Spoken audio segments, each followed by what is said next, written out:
importante. Mas também entender quais são as possíveis dificuldades que essas crianças têm em sala de aula. Você já trabalhou com uma criança com TOD? Você já se deparou com as características comportamentais dele? Você conseguiu perceber o quanto essas características comportamentais, emocionais, de autorregulação influenciam ou até prejudicam em certa demanda as habilidades acadêmicas deles? É disso que a gente vai falar hoje.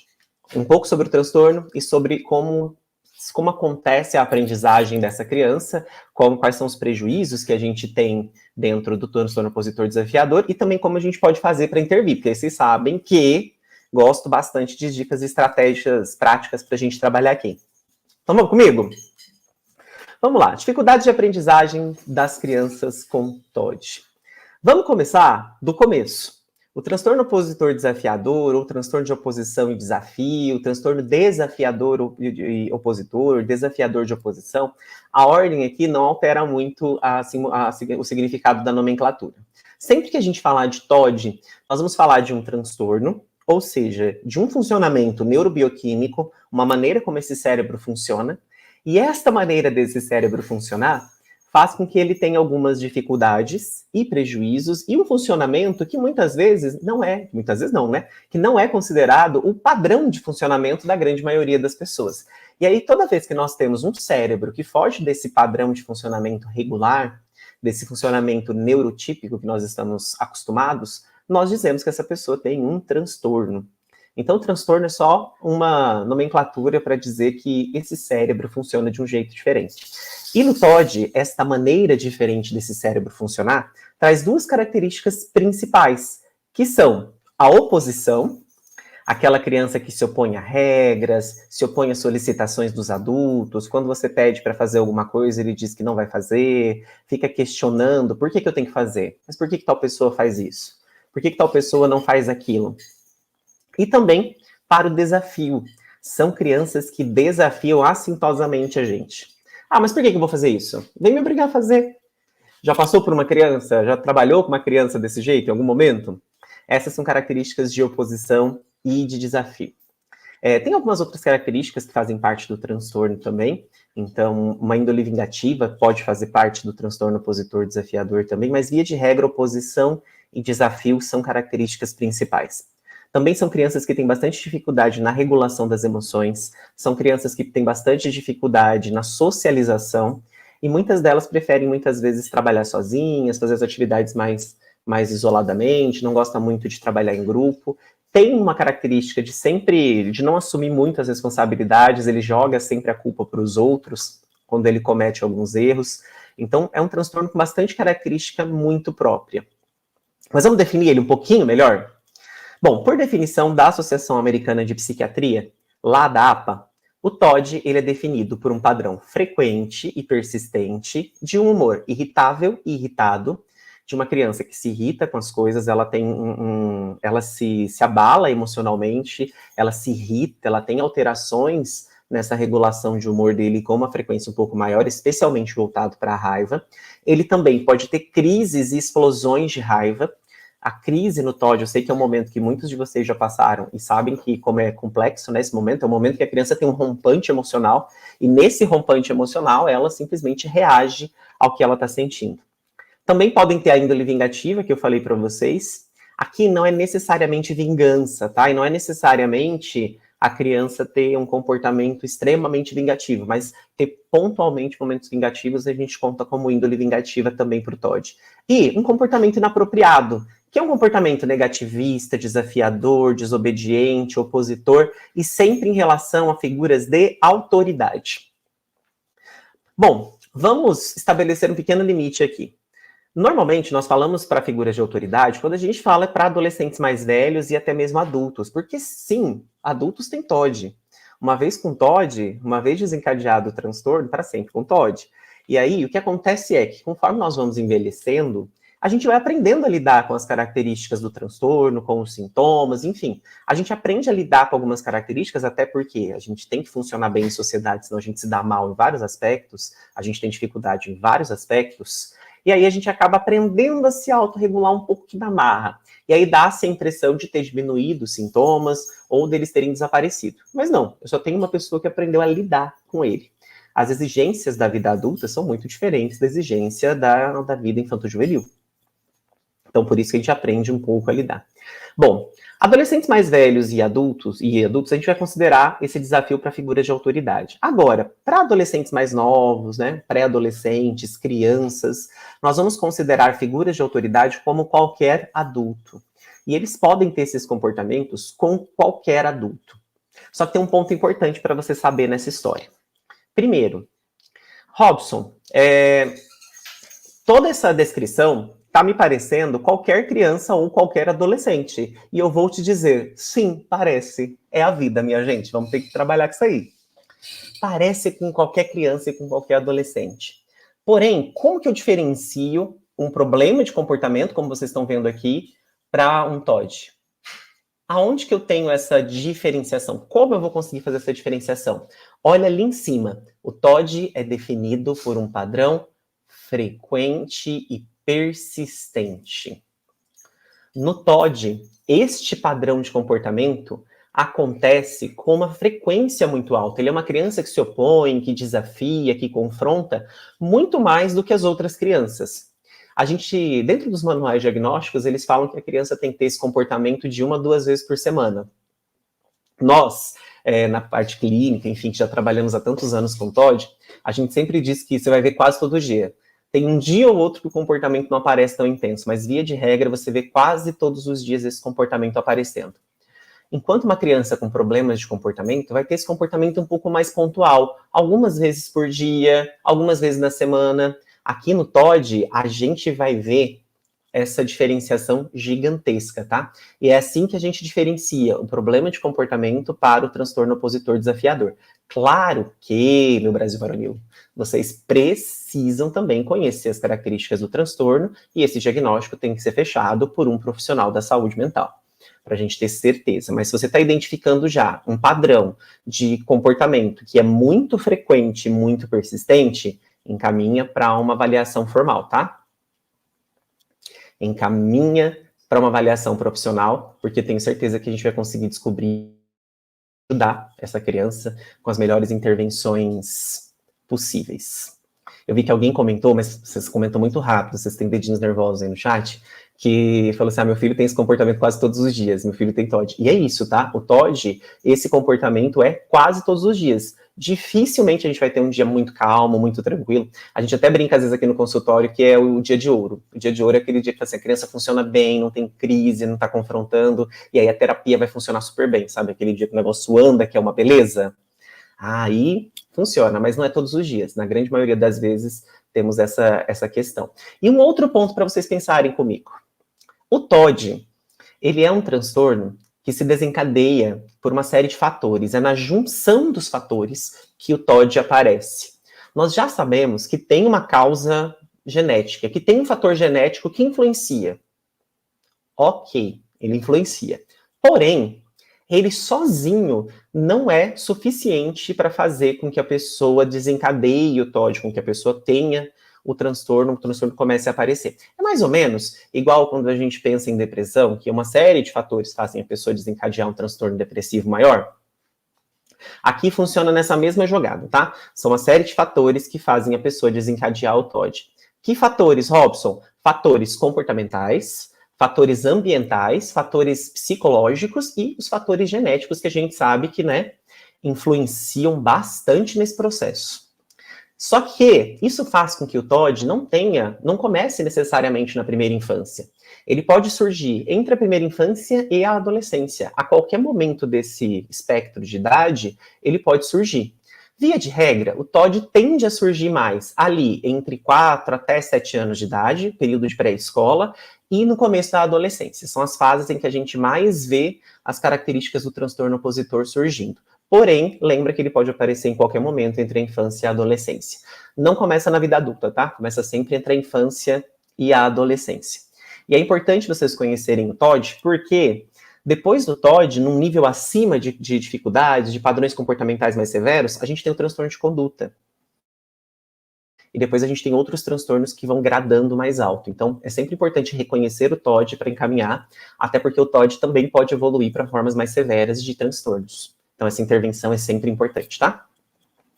Para finalizar essa explanação sobre o TOD, é importante a gente lembrar, saber uma coisa também. O TOD, ele tem uma característica clínica muito, muito, muito específica, que é o seguinte. Se vocês forem procurar lá nos manuais diagnósticos, como por exemplo o DSM-5, TR, que é o novo manual que a gente usa, mas desde o DSM-5 a gente já fala disso. O TOD, ele não necessariamente acontece em todos os ambientes que a criança está. Robson, como assim? Nós classificamos o TOD em leve, moderado e grave a partir da quantidade de ambientes em que o TOD aparece. Ambientes, tá? Não é com pessoas, é com ambientes. Um TOD leve, ele tem TOD num único ambiente. Pode ser só em casa ou pode ser só na escola. Então, às vezes, aquela criança que é totalmente opositora, desafiadora na escola, e aí você chama o pai e a mãe fala assim, mas em casa ele não é assim. Talvez ele não seja mesmo. Talvez o comportamento só aconteça na escola. Um TOD moderado acontece em 2 ambientes. E um TOD grave acontece em 3 ou mais ambientes. É assim que a gente faz a gradação.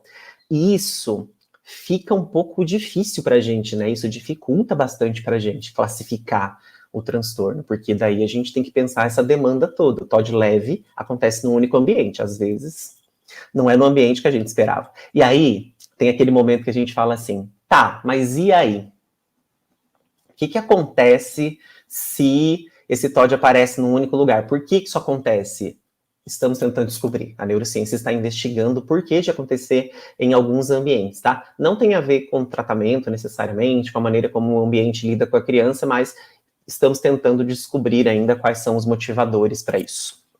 Bom, então, dito isso, comportamentos de oposição e desafio, na maior parte do dia, na maioria dos dias, num padrão frequente e persistente, com um humor irritável e irritado, com uma índole vingativa, que pode acontecer em um ou mais ambientes. E acontecendo entre a infância e a adolescência, aí a gente tem as características para TOD, para a gente começar a pensar.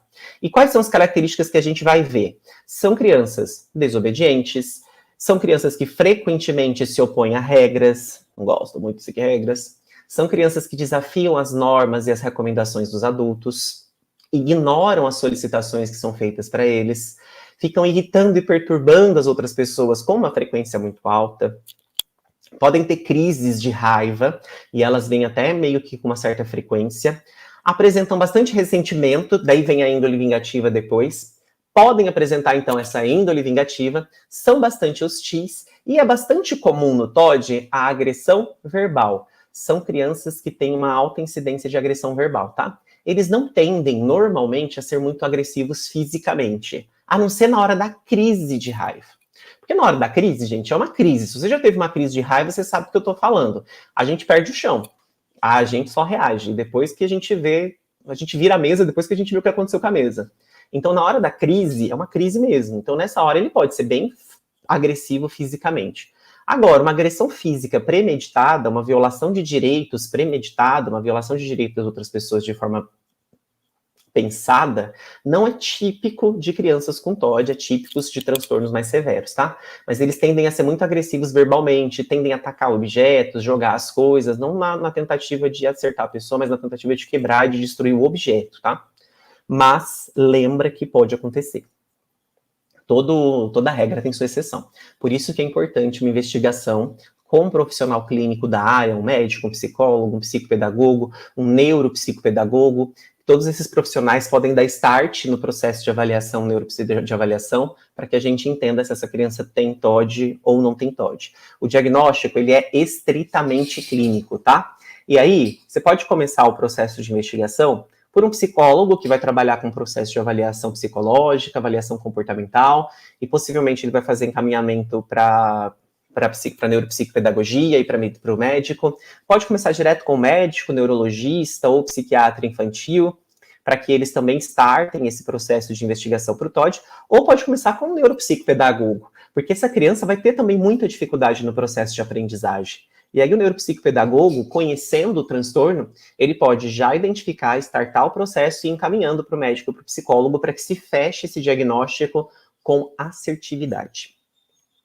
Aqui no Grupo Rema, a gente tem uma pós em neuropsicopedagogia que eu sou particularmente apaixonado por ela, porque eu acho ela extremamente completa. E por que eu acho ela completa? Porque nós falamos de absolutamente tudo dentro dela.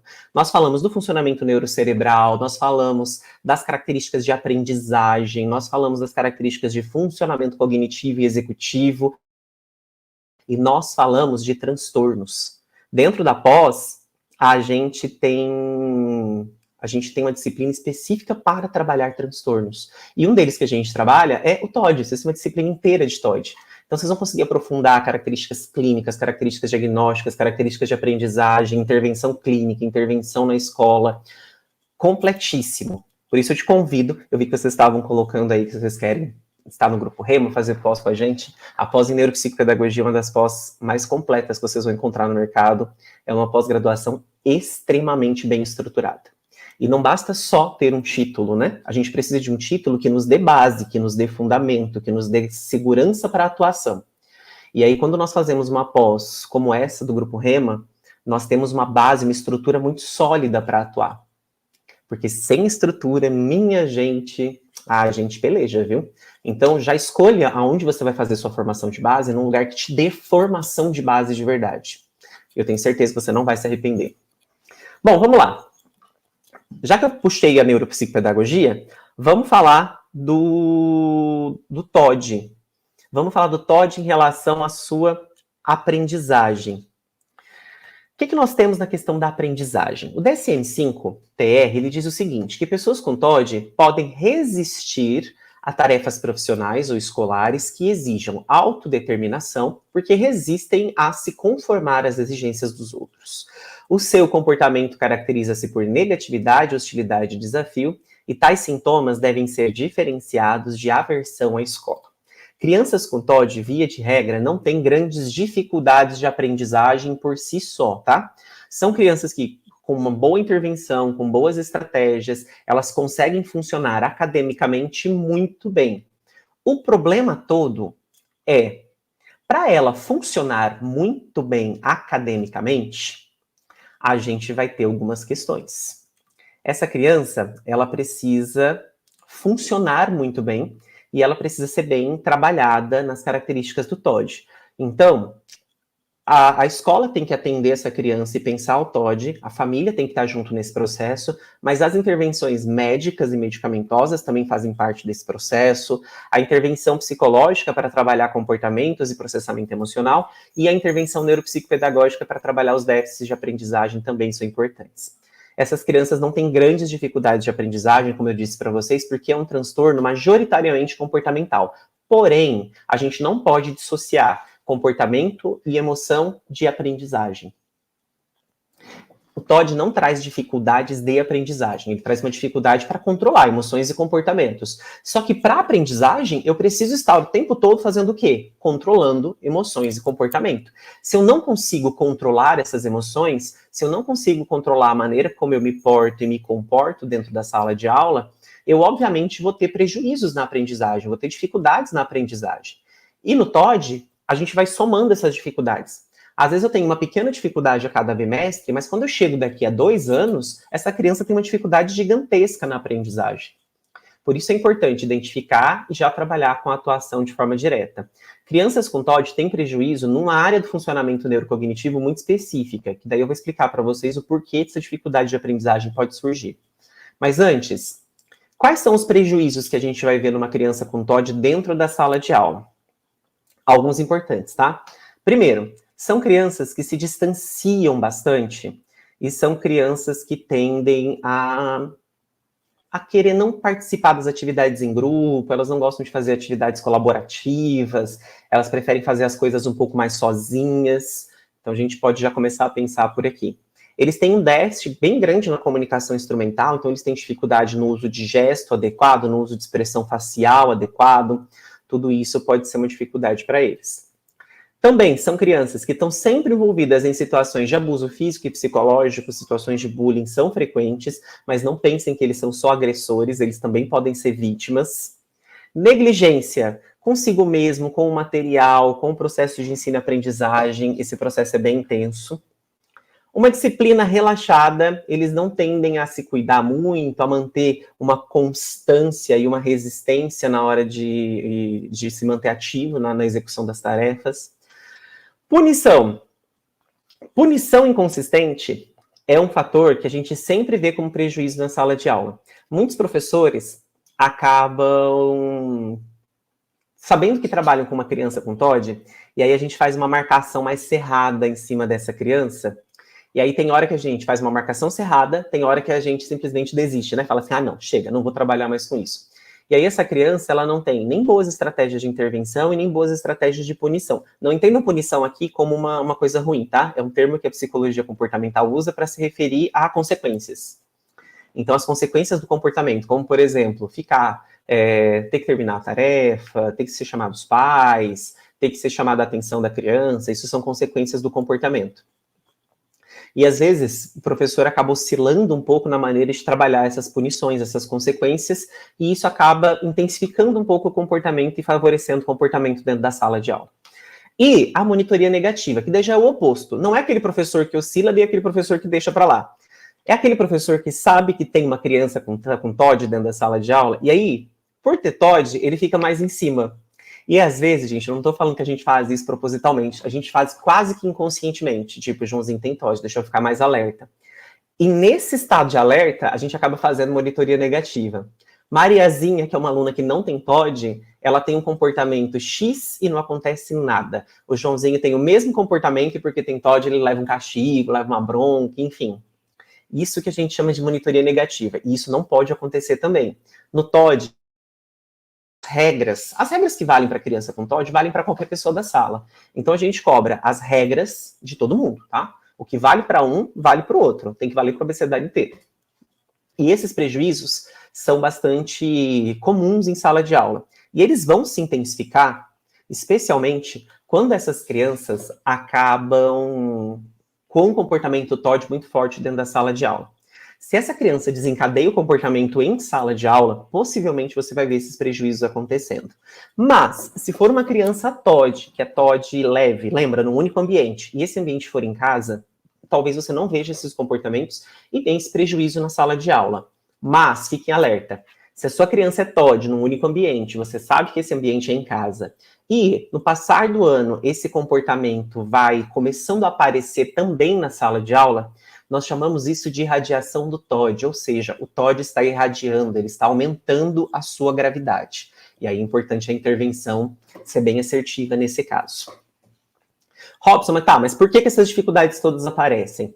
Porque essas crianças, eles estão o tempo todo em alerta, especialmente no adulto. Eu tenho alguns pacientes adultos com TOD, e quem é meu aluno aí nas pós sabe, eu vivo contando essa história. Eu sempre pergunto para eles o seguinte, e aí, o que acontece para você confrontar e desafiar? Como que você se sente? Enfim, o que surge nesse processo? E aí eles sempre me dizem a mesma coisa. Eles me dizem assim, Robson, parece que vira uma chavinha dentro de mim e eu não consigo não responder. E eu tenho uma paciente maravilhosa que ela me disse uma coisa que fez muito sentido na minha cabeça. Vamos ver se faz sentido para vocês também?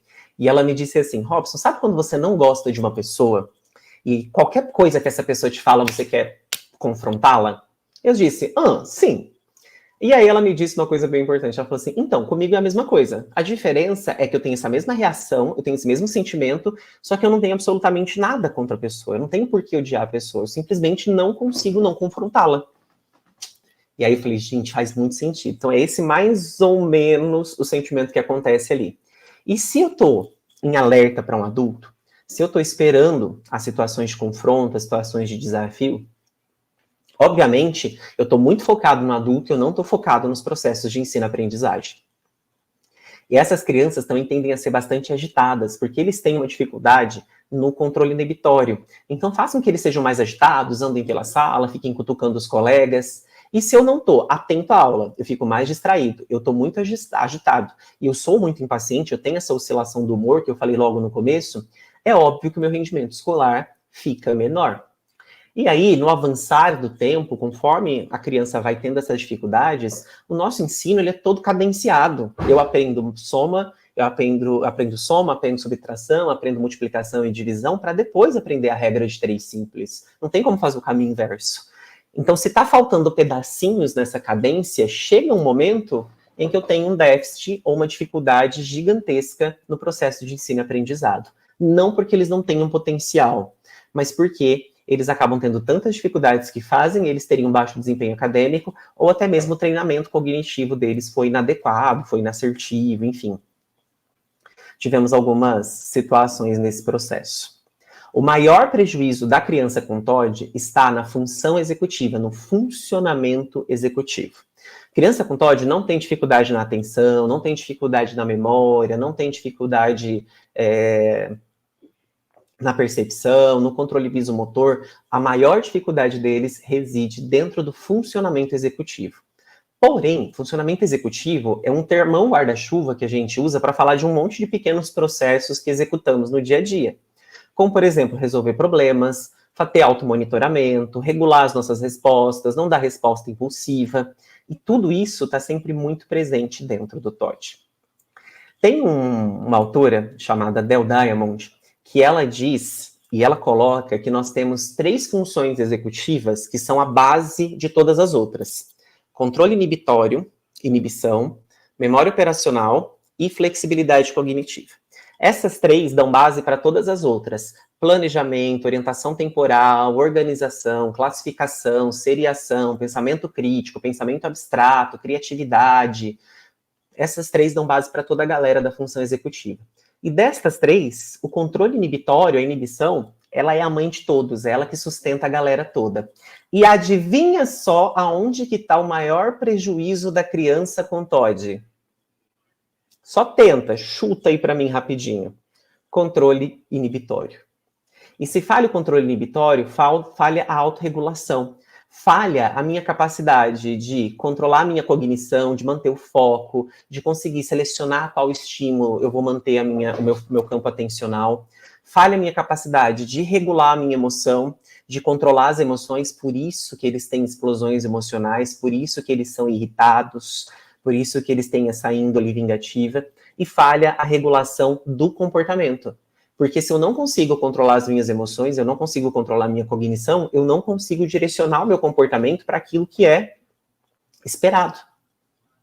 Então, o que falha na criança é controle inibitório, é inibição. Só que inibição, como eu disse para vocês, é a base de quase todo funcionamento executivo. Se está falhando o controle inibitório, minha gente, vai falhar muita coisa para essa criança. Vai ter muita dificuldade em várias áreas, em vários aspectos para eles. Por isso é sempre importante a gente conhecer o transtorno, conhecer as características de funcionamento neurocerebral, para a gente conseguir dar a intervenção adequada para essa criança. Falei para vocês da pós de neuropsicopedagogia, e hoje eu vou pegar um pouco nela, tá? Na pós de neuropsicopedagogia tem uma parte que eu particularmente gosto muito, que é justamente do funcionamento neurocognitivo. Mas, Robson, eu não quero ser neuropsicopedagogo clínico, eu não tenho essa intenção. Mas o conhecimento que você acumula com uma pós dessa, vocês vão conhecer tudo de autorregulação, por exemplo, de funcionamento neurocerebral, e você vai conseguir aplicar isso em sala de aula, trazer isso para o seu cotidiano. E não só para isso, vocês vão trabalhar com questões práticas, questões de intervenção, tudo isso a gente vê na pós. Então, não pense em pós-graduação só como um campo de atuação. Pensem a pós-graduação como um campo de conhecimento, que te traz base para 1 milhão de outros lugares. E essa pós em neuropsicopedagogia é uma delas, tá? Mas vamos lá, Robson. Explicou. E agora, o que eu faço? Porque, né, temos aí uma dificuldade aí nessa questão. Eu tenho alunos TOD. E agora, o que eu faço? Porque já entendi que essa criança tem um transtorno, entendi que tem dificuldades, já sei quais as dificuldades. O que eu posso fazer para ajudar essa criança, então, enquanto eu não estou fazendo a pós-graduação com vocês? Separei algumas dicas, tá? Vamos lá. Primeiro, na escola, identifica quais são as maiores dificuldades que essa criança tem. Ela tem dificuldades, então entenda quais são essas dificuldades que ela tem e tente compreender o porquê dessas dificuldades acontecerem, que isso é o primeiro grande passo. Segundo, tenta conhecer de verdade essa criança. Eu sei que no universo de 30, 40 crianças numa sala de aula, não é fácil conhecer profundamente essa criança. Mas busque conhecê-la o máximo que você consegue para você aprender o que funciona para ela e o que não funciona para ela, para você ter boas estratégias. Para você ter estratégias assertivas de verdade. Senão vai ser um pouco difícil para você mesmo. Tenta se aprofundar dentro daquilo que dá. A gente chama essa capacidade de aprofundar, de conhecer mais profundamente uma pessoa, de afiliação. Entende como é que essa criança segue regras? Porque não é porque ela tem TOD que ela não segue regras. Ela segue. Quando ela segue, como ela segue? Tem alguma comorbidade? Eu não falei disso para vocês, mas é muito comum o TOD estar